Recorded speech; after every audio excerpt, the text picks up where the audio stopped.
Hello everyone, Bruce Elgort here with a follow-up video on strings in PHP. Let's take a look at line 9 and line 10 where we have two variables defined, $firstname and $lastname. Each is assigned a string. On line 11 I have an echo function that displays the first name variable.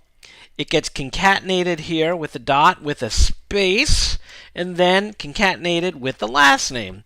And if I go to my browser and I look at demo 5, you can see here I get Bruce Elgort displayed just the way I expect it to, right?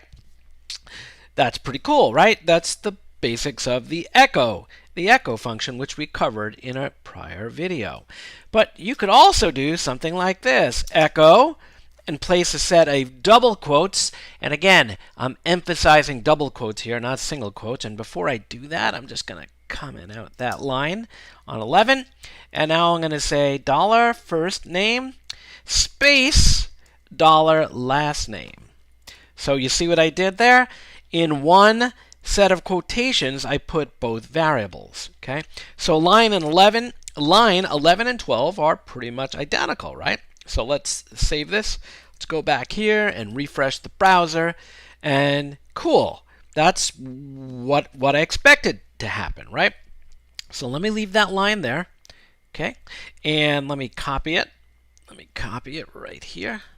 And I'm going to paste it in right here on line 13. Tab it on over. Tab it on over. And now I'm going to replace the double quotes with single quotes. Ready? I'm going to replace those double quotes with single quotes. So let's see what happens. Ready? Really important. I'm going to refresh.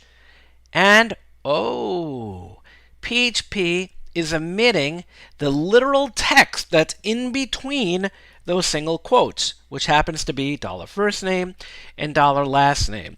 So look at line 11 and look at line 12 and note how the double quotes work and how the single quotes work. Okay? One more thing I want to show you in this video, and that is going to be what happens if you want to take some double quotes, right, and put some variables in there, but right after, say, you omit, right, that what do you call it? That variable there, you wanted to put some more text.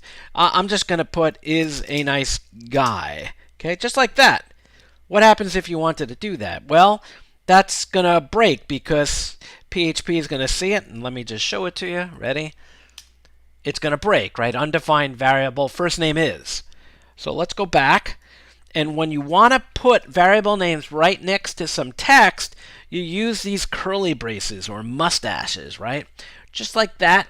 So you put those around the variable, including the $sign. You go back to your page and you refresh, and now you have the text that you want. Yeah, I know that this is a poor example, but I just wanted to show you that you can place a variable right next to other string content, right, as long as you use these curly braces. Okay, so I just wanted to show you double quotes versus single quotes and the use of the curly braces in your PHP.